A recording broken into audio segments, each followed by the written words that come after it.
Hello everyone.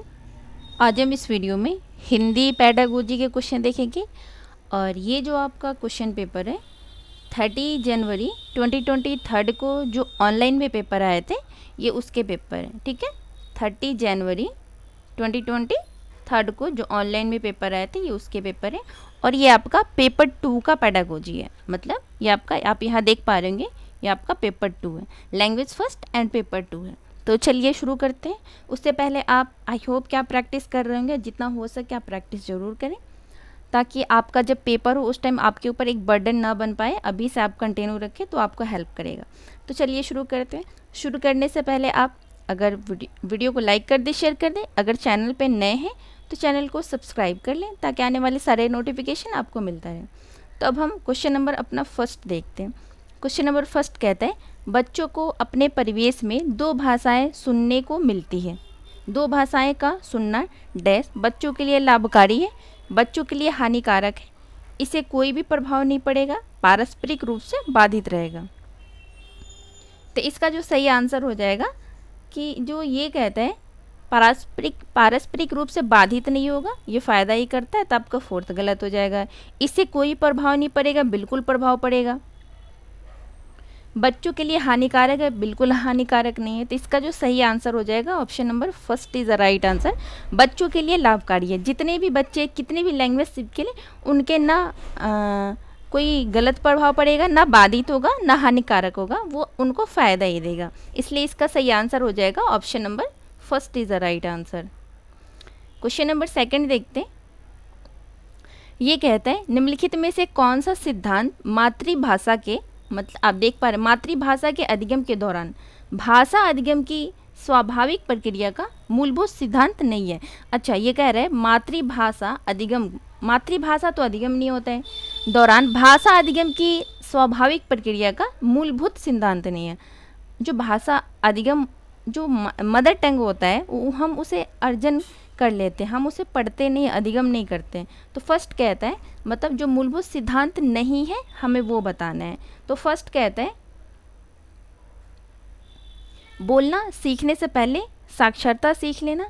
क्या ये बात सही है? ये बात गलत है। बोलना सीखने से पहले साक्षरता सीख लेना, पहले इंसान बोलना सीखता है, उसके बाद धीरे धीरे सीखता है सब कुछ। तो सेकेंड, फर्स्ट तो आपका गलत हो जाएगा।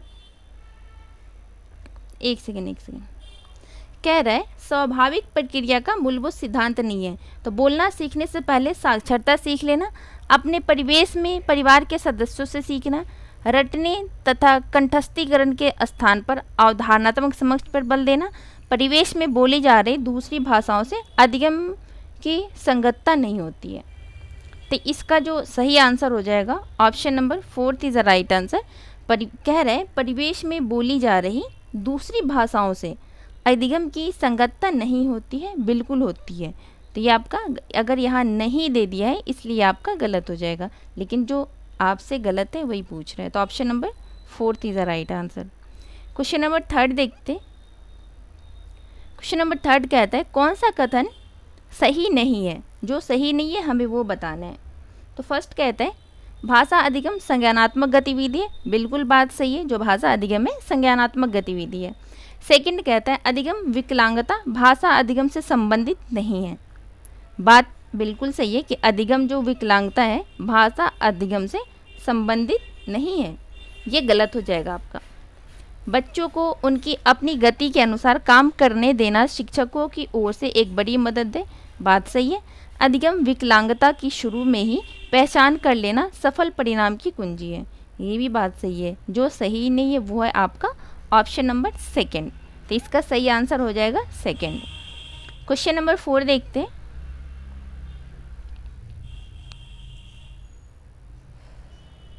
ये कहता है सबसे खराब कक्षा प्रणाली की पहचान करें। मतलब जो सबसे खराब कक्षा प्रणाली है आपको उसकी पहचान करना है। मैं अपने विद्यार्थियों को गलतियां करने की अनुमति देती हूँ, बात तो सही है, जब बच्चा गलती करेगा तभी तो सीखेगा। सेकेंड कहता है मैं अपने विद्यार्थियों को कक्षा में विचरने और चर्चा करने की अनुमति देती हूँ, बिल्कुल सही है। मैं विद्यार्थियों को कक्षा में भाषा कार्य के लिए बोलने के लिए प्रोत्साहित करती हूँ, ये भी सही है। मैं लेखन कार्य के लिए प्रारूप तैयार करने पर बल देती हूँ, ये आपका गलत हो जाएगा। तो आपका सही आंसर हो जाएगा जो सबसे खराब कक्षा प्रणाली है वो है आपका ऑप्शन नंबर 4। क्वेश्चन नंबर 5 देखते हैं। ये कहता है निम्नलिखित में से कौन सा पठन का विशिष्ट चरण नहीं है, मतलब जो पठन का विशिष्ट चरण नहीं है हमें वो बताना है। तो फर्स्ट कहता है पाठ्य सामग्री में से किसी विशिष्ट वाक्य से निष्कर्ष निकालना, बात सही है। अनुच्छेद का सारांश लिखना, ये भी हो जाएगा। अनुच्छेद में भिन्न भिन्न विचारों के बीच संबंध जुड़ाव को समझना, ये भी हो जाएगा। अनुच्छेद में अलग अलग शब्दों के वाक्य भेद पार्ट ऑफ स्पीच का पहचान करना, ये आपका विशिष्ट चरण नहीं है, इसलिए इसका सही आंसर हो जाएगा ऑप्शन नंबर 4। क्वेश्चन नंबर 6 कह रहे हैं निम्नलिखित में से कौन सा भाषा शिक्षा की अवधारणा नहीं है, मतलब जो भाषा शिक्षा की अवधारणा नहीं है वो है आपका भाषा अंतरण, ट्रांसलैंग्वेजिंग, समूह संग्रह, संस्कृति परघात, शब्दानुक्रमणिका, शब्द अनुक्रमणिका। तो इसका जो सही आंसर हो जाएगा option number 3 is the right answer, संस्कृति परघात। वो अवधारणा नहीं है आपका भाषा शिक्षण का।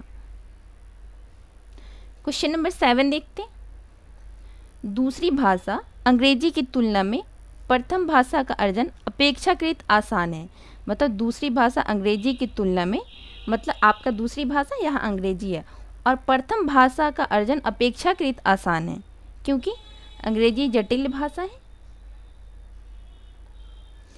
हमें हमारी प्रथम भाषा के बेहतर अवसर प्राप्त होते हैं। प्रथम भाषा भारतीय भाषा है, अंग्रेजी औपनिवेशिक भाषा है। तो इसका जो सही आंसर हो जाएगा, ये कह रहे दूसरी भाषा जो है अंग्रेजी की तुलना में प्रथम भाषा का अर्जन अपेक्षाकृत आसान है क्योंकि हमें हमारी प्रथम भाषा के बेहतर अवसर प्राप्त होते हैं। Option number 2 is the right answer. Question number 8 देखते हैं। यह किसने कहा कि बच्चों में सहजता भाषिक क्षमता होती है और बच्चों में भाषा का विकास ठीक उसी प्रकार से होता है जैसे कि शेष जैविकीय कार्यों का विकास होता है। तो फर्स्ट कहता है B.F. Skinner, Noam Chomsky, लेवाई गोस्की, gene पियाजे। तो इसका जो सही आंसर हो जाएगा option number 2 is the right answer, Noam Chomsky. Noam Chomsky कहता है बच्चों के अंदर सहजात भाषिक क्षमता होती है।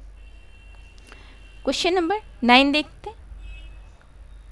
व्याकरण के प्रभावशाली शिक्षण के बारे में कौन सा कथन सही नहीं है, मतलब इसमें जो सही नहीं है हमें वो बताना है। तो फर्स्ट कहते हैं वास्तविक संवाद में नियमों का प्रस्तुतिकरण, संदर्भ में व्याकरण के प्रासंगिक नियमों को दर्शाना, वास्तविक जीवन से जुड़े संप्रेषण में नियमों के अभ्यास करने के अवसर देना, नियमों को रटकर और ड्रिल द्वारा व्याकरण सिखाना। जहाँ रटना और ड्रिल करना आ जाएगा वो आपका निगेटिव ऑप्शन होता है। इसका जो सही आंसर हो जाएगा ऑप्शन नंबर 4। आप यहाँ देख पा रहे हैं जो सही नहीं है वही पूछ रहे हैं, तो हम वही बताएंगे ना जो सही नहीं है। क्वेश्चन नंबर 10 देखते हैं। कौन सा सिद्धांत राष्ट्रीय शिक्षा नीति 2020 के अनुसार शिक्षा का मूलभूत सिद्धांत नहीं है, मतलब ऐसा कौन सा सिद्धांत है जो राष्ट्रीय शिक्षा नीति 2020 के अनुसार शिक्षा का मूलभूत सिद्धांत नहीं है। तो फर्स्ट कहता है कक्षा 3 तक बुनियादी साक्षरता हासिल करना, बात सही है। कलाओं और विज्ञान में संबद्धता, ये भी सही है। रटने की प्रवृत्ति और परीक्षाओं के लिए पढ़ने के स्थान पर अवधारणात्मक समझ पर बल देना, ये भी सही है। सतत आकलन के लिए योगात्मक आकलन एक मुख्य प्रक्रिया के रूप में, ये आपका गलत हो जाएगा। तो इसका जो सिद्धांत नहीं है ऑप्शन नंबर 4। क्वेश्चन नंबर 11 देखते हैं। निम्नलिखित में से कौन सा कथन भाषा की कक्षा के संदर्भ में सही नहीं है, मतलब भाषा की कक्षा के संदर्भ में सही नहीं है। तो फर्स्ट कहता है ऐसी कक्षा जिसमें शोर हो रहा है उसे संकेत मिलता है कि शिक्षार्थी सीख रहे हैं। अनुशासित कक्षा का तात्पर्य है कि जहाँ शिक्षा चुपचाप बैठे हैं और अध्यापक अच्छी तरह से पढ़ा रहे हैं। विचार करो, समूह में कार्य करो, साझा करो, ये वे तरीके हैं जिनसे पूरी कक्षा को गतिविधि में संलग्न किया जा सकता है, बिल्कुल सही है। एक अध्यापिका विद्यार्थियों को कहानी का रोल प्ले करने के लिए कह रही, ये भी सही हो जाएगा। तो आप बताएं आपका थर्ड फोर्थ सही है, जो सही नहीं है फर्स्ट सेकंड में आपका आंसर क्या होगा। तो इसका जो सही आंसर हो जाएगा option number second is a right answer. अनुशासित कक्षा तो बिल्कुल नहीं रखना चाहिए, यही आपका गलत हो जाएगा। जो बच्चे हैं वो चुपचाप बैठे हो और टीचर पढ़ रहे हो, बिल्कुल निगेटिव है। क्वेश्चन नंबर 12 देखते हैं। अनुभवजन्य अधिगम में क्या शामिल नहीं है, मतलब इसमें क्या शामिल नहीं है। तो फर्स्ट कहता है कथावाचन आधारित शिक्षा शास्त्र, ये तो शामिल है। कला एवं खेल समावेशित शिक्षण शास्त्र, ये भी शामिल है। दक्षता आधारित अधिगम और शिक्षा, ये भी शामिल है। विषयों के बारे में अंग्रेजी में सोचना और बोलना, ये शामिल नहीं है। तो इसका सही आंसर हो जाएगा ऑप्शन नंबर 4। क्वेश्चन नंबर 13 देखते हैं। ये कहता है निम्नलिखित में से कौन सी युक्ति चुनौतीपूर्ण बच्चों को सहायता देने के संदर्भ में संगतपूर्ण नहीं है। मतलब कौन सी युक्ति चुनौतीपूर्ण है, बच्चों को सहायता देने के संदर्भ में संगतपूर्ण नहीं है, जो नहीं है हमें वो बताना है। आप इस बात का जरूर ध्यान रखेंगे। तो फर्स्ट कहता है अध्यापक को कक्षा में अधिगम विकलांगता की पहचान करने के लिए अभिभावकों और सहयोगी अध्यापकों की मदद लेनी चाहिए, ले सकते हैं। अधिगम विकलांगता की पहचान जितना जल्दी हो सके कर लेनी चाहिए, बात सही है। जितना जल्दी पता हो जाएगा तभी तो उसको डायग्नोस्ट करेगा, उसको पता, उसका मतलब आगे बढ़ाएगा, उसको जब प्रॉब्लम का पता चल जाएगा तभी तो सॉल्यूशन करेगा। तो आपका सेकंड सही है। थर्ड कहता है अध्यापक को चाहिए कि वह अधिगम विकलांगता वाले शिक्षार्थियों को उनकी गति के अनुसार कार्य करने दें और आत्मनिर्भर बनने में मदद करें, बात सही है। फोर्थ कहता है अध्यापक को विशेष आवश्यकता वाले विद्यार्थियों को दूसरी सहपाठियों द्वारा मदद करने के लिए निरुत्साहित नहीं करना चाहिए, जिससे वो आत्मनिर्भर बन सके। तो आपका सही आंसर हो जाएगा, जो नहीं है वो है option number 4 is a right answer. Question number 14 देखते हैं। सबसे निकृष्ट अनुचित कक्षा प्रणाली की पहचान करें। फर्स्ट कहता है पाठ्यपुस्तक में अगला क्या लिखा है, अध्यापक उसके अनुसार योजना बनाती है। सेकंड कहते हैं अध्यापक को प्रमाणिक पाठ्य सामग्री जैसा कुछ समाचार पत्र से लेना चाहिए और उसका इस्तेमाल करना चाहिए। अध्यापक को कुछ अधिक विचार करने की ज़रूरत नहीं है, वह कक्षा में जाए और देखे क्या किया जा सकता है। अध्यापक पिछली कक्षा में पढ़ाए गए पाठों के संदर्भ का प्रयोग करते हैं। तो इसका जो सही आंसर हो जाएगा option number 3 is the right answer. अध्यापक को कुछ अधिक विचार करने की ज़रूरत नहीं है, वह कक्षा में जाए और देखे क्या किया जा सकता है।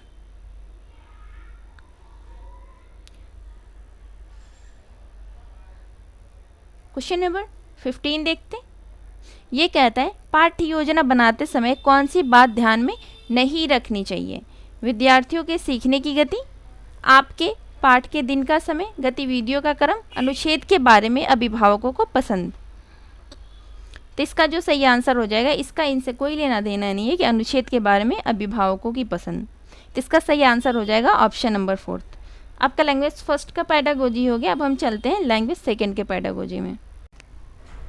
अब यहाँ से आपका लैंग्वेज सेकेंड का पैडागोजी शुरू होता है। क्वेश्चन नंबर फर्स्ट से देखते हैं। ये कहता है पठन क्षमता अर्जित किए हुए शिक्षार्थियों के लिए पठन की कक्षा में किस विशिष्ट चरण को नहीं होना चाहिए। तो फर्स्ट कहता है पंक्तियों के बीच बीच में पठन, अनुच्छेद को शीर्षक देना, अनुच्छेद में दिए गए भिन्न भिन्न विचारों के बीच को जुड़ाव को समझना, शब्दों के अक्षरों को संरचना को समझना। तो इसका जो सही आंसर हो जाएगा option number 4 is right answer, जहाँ समझना आएगा शब्दों के अक्षरों की संरचना को समझना। मतलब पठन क्षमता अर्जित किए हुए शिक्षार्थी के लिए पठन की कक्षा में किस विशिष्ट चरण में नहीं होना चाहिए। तो option number 4 is right answer. Question number second देखते हैं। ये कहता है उच्च कक्षा वाले विद्यार्थियों के लिए वाचन की कक्षा में कौन सा चरण नहीं होना चाहिए। बार बार आप सही पूछ रहे हैं, नहीं नहीं नहीं। तो फर्स्ट कहता है रोल प्ले करना। रोल प्ले के लिए पट्टकथा लेखन, भाषा में शब्दों की वर्तनी सीखना, संवाद में अपनी बारी आने पर बोलना सीखना। तो इसका जो सही आंसर हो जाएगा वाचन की कक्षा में कौन सा चरण नहीं होना चाहिए, तो वो हो जाएगा आपका option number 3 is the right answer, भाषा में शब्दों की वर्तनी सीखना। क्वेश्चन नंबर 3 देखते हैं। प्रथम भाषा मातृभाषा की तुलना में द्वितीय भाषा भारत में अंग्रेजी भाषा का सीखना चुनौतीपूर्ण है क्योंकि द्वितीय भाषा जटिल भाषा है। क्या ये बात सही है? यह भाषा हमारे परिवेश में नहीं बोली जाती। प्रथम भाषा भारतीय भाषा है या औपनिवेशिक भाषा है। तो इसका जो सही आंसर हो जाएगा option number 2 is the right answer. जो यह अंग्रेजी भाषा है वो हमारे परिवेश में नहीं बोला, जो हमारे परिवेश में बोला जाता है। अब मान लो आप अमेरिका चले गए, आप ऐसी जगह चले गए जहाँ का मदर टंग ही इंग्लिश है, तो उनको हिंदी नहीं आएगी। जो आपका क्षेत्रीय भाषा होता है, जो आपका घर का भाषा होता है, जो बचपन से आप सुनते आ रहे हैं, वो आपके लिए ईजी होता है। क्वेश्चन नंबर 4 देखते हैं। संदर्भ में व्याकरण पर किस पर बल दिया जाता है? मतलब संदर्भ में व्याकरण पर किस पर बल दिया जाता है? फर्स्ट कहता है भाषा के नियमों के प्रति समझ बनाने पर। बिल्कुल सही है, आपका इसी पे बल दिया जाता है, भाषा के नियमों के प्रति समझ बनाने पर। भाषा के नियम वो कंठस्थ नहीं होगा, अनुवाद नहीं होगा, सामान्यीकरण नहीं होगा। तो इसका सही आंसर हो जाएगा option number 1 is the right answer. Question number 5 देखते हैं। निम्नलिखित में से कौन सी राष्ट्रीय शिक्षा नीति 2020 के अनुसार शिक्षा का मूलभूत सिद्धांत नहीं है? फर्स्ट कहता है कक्षा 3 तक बुनियादी साक्षरता प्राप्त कर लेना, कलाओं और विज्ञान में संबद्धता, रटने की प्रवृत्ति की अपेक्षा और धारणात्मक समझ पर बल, भाषा के पाठों की दूसरी विषयों में कोई संबद्धता नहीं है। तो इसका सही आंसर हो जाएगा option number 4 is the right answer. जो मूलभूत सिद्धांत नहीं है कि भाषा के पाठों की जो दूसरी विषयों में कोई संबद्धता नहीं है, बिल्कुल होती है। हम कोई भी सब्जेक्ट पढ़ते हैं उससे पहले हम ये देखते हैं कि हम इस सब्जेक्ट को किस लैंग्वेज में पढ़ रहे हैं। तो इसका सही आंसर हो जाएगा ऑप्शन नंबर 4। बिल्कुल लैंग्वेज यूजेज होते हैं अदर कोई भी आप सब्जेक्ट पढ़ते हैं तो उसमें। क्वेश्चन नंबर 6 देखते हैं। अनुभव जनित अधिगम में क्या शामिल नहीं है? जो अनुभव जनित अधिगम में उसमें क्या शामिल नहीं है? तो फर्स्ट कहता है कक्षा के बाहर के अनुभवों पर आधारित शिक्षा शास्त्र, बिल्कुल शामिल है। सभी विश्व में सार गर्भित शिक्षण शास्त्र, बिल्कुल शामिल है। दक्षता आधारित अधिगम बिल्कुल होना चाहिए। रटकर और कंठस्थीकरण ये नहीं होना चाहिए। तो इसका सही आंसर हो जाएगा ऑप्शन नंबर 4। क्वेश्चन नंबर 7 देखते हैं।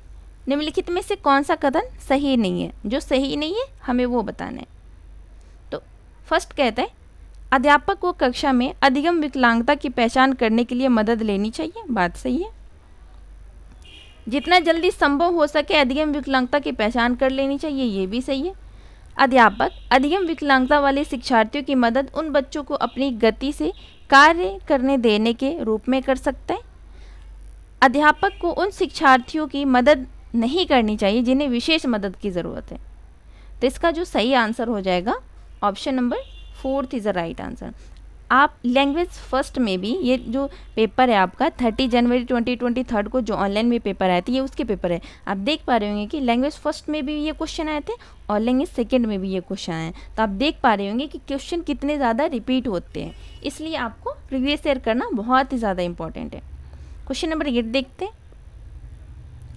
सबसे निकृष्ट खराब कक्षा अभ्यास कौन सा है? सबसे निकृष्ट खराब कक्षा अभ्यास कौन सा है?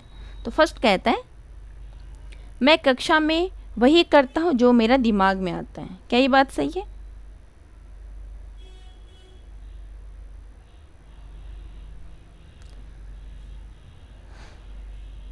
मैं आमतौर पर प्रामाणिक सामग्री जैसे कि कई समाचार का चयन करती हूँ और कक्षा में उसका प्रयोग करती हूँ, बिल्कुल ऐसा करना चाहिए।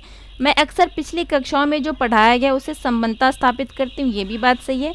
मैं लोकप्रिय संस्कृति से सामग्री का चयन करके लाती हूँ और प्रयोग करती हूँ, ये भी सही है। मतलब जो खराब कक्षा अभ्यास है वो है आपका option number 1 is the right answer कि मैं कक्षा में वही करता हूँ जो मेरा दिमाग कहता है। क्वेश्चन नंबर 9 देखते हैं। पाठ्य की योजना बनाते समय किस बात को ध्यान में नहीं रखना चाहिए? मतलब आप लेसन प्लान बना रहे हैं तो उसमें किस बात को ध्यान में नहीं रखना चाहिए? तो फर्स्ट कहता है विद्यार्थियों की निपुणता का स्तर, बिल्कुल रखना चाहिए। आपके पाठ के दिन का समय, ये भी रखना चाहिए। गतिविधि की जटिलता, ये भी होना चाहिए। अध्यापकों के व्यक्तिगत अनुग्रह, ये नहीं होना चाहिए। तो option number 4 is the right answer. इस बात को नहीं रखना चाहिए ध्यान में। क्वेश्चन नंबर 10 देखते हैं। पाठ्य की योजना बनाते समय किस प्रश्न को सबसे कम प्राथमिकता देनी चाहिए? मतलब अगर हम लेसन प्लान बना रहे हैं तो हमें सबसे कम किस बात को प्राथमिकता देना है? तो फर्स्ट कहता है, यदि विद्यार्थी पाठ के अंत तक भी ऊर्जा से भरे हुए हैं तो किस प्रकार की गतिविधियां करवानी चाहिए? बात सही है। पाठ्य की संज्ञानात्मक जटिलता क्या है, इसका भी ध्यान में रखना चाहिए। क्या वह विषय विशिष्ट स्थानीय शिक्षार्थी के लिए अनुपयुक्त होगा?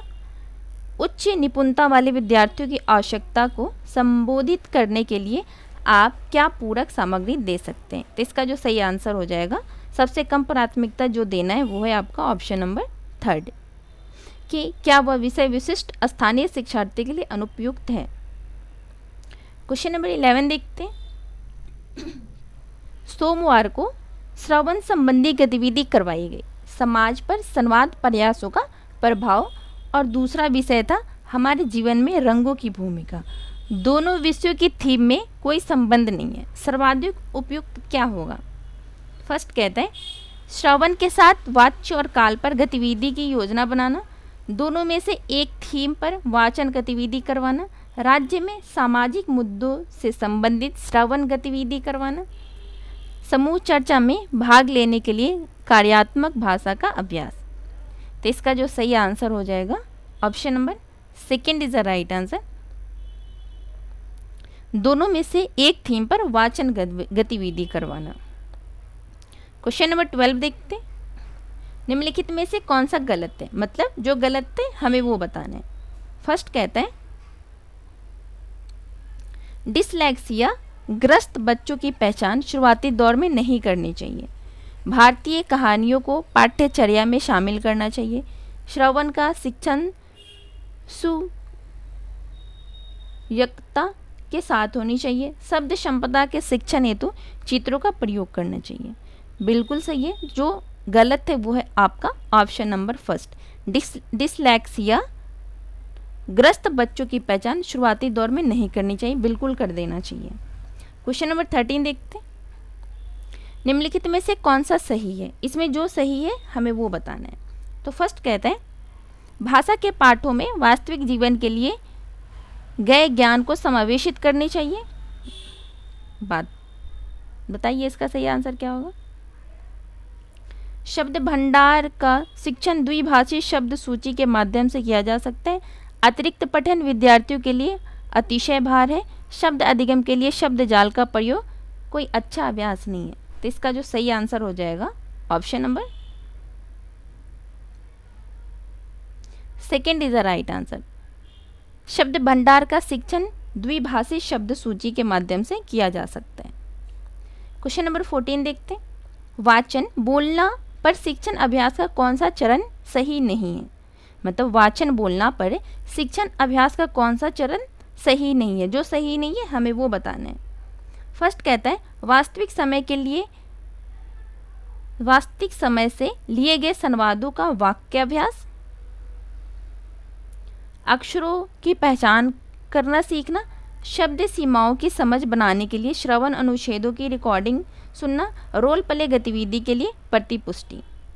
तो इसका जो सही आंसर हो जाएगा option number 2 is the right answer. अक्षरों की पहचान करना सीखना ये इसका चरण नहीं है बोलना का। क्वेश्चन नंबर 15 देखते हैं। ये आज का लास्ट क्वेश्चन है। ये कहता है, भाषा के आकलन को किन संदर्भों में देखा जाना चाहिए? मतलब भाषा का जो आकलन है, असेसमेंट है, उसको किन संदर्भों में देखा जाना चाहिए? तो फर्स्ट कहता है, एक क्रमिक प्रक्रिया जिसे आकलन के छोटे छोटे खंडों में बांटा जाता है। बात सही कह रहे हैं। सत्र अंत परीक्षाओं के दौरान अंतिम उत्पाद के रूप में, बिल्कुल नहीं। अनेक लिखित परीक्षाओं वाले योगात्मक आकलन के रूप में, मासिक और वार्षिक परीक्षाओं का आयोजन के नित्यचर्या रूटीन प्रक्रिया के रूप में। तो इसका जो सही आंसर हो जाएगा option number 1 is the right answer. भाषा आकलन के किन संदर्भों में देखा जाना चाहिए? तो एक क्रमिक प्रक्रिया जिसे आकलन के छोटे छोटे खंडों में बांटा जा सकता है। Option number 1 is the right answer. तो इस वीडियो में हमने टोटल 30 क्वेश्चन करे हैं पेपर 2 के हिंदी पेडागोजी के। आई होप कि आपको ये वीडियो पसंद आएगी और आप इस वीडियो को ज़रूर देखें। जितना हो सके आप प्रैक्टिस ज़रूर करें। मिलता है आपसे नेक्स्ट वीडियो में। तब तक वीडियो को लाइक करें, शेयर करें, चैनल पे नए हैं तो चैनल को सब्सक्राइब जरूर करें। Thank you.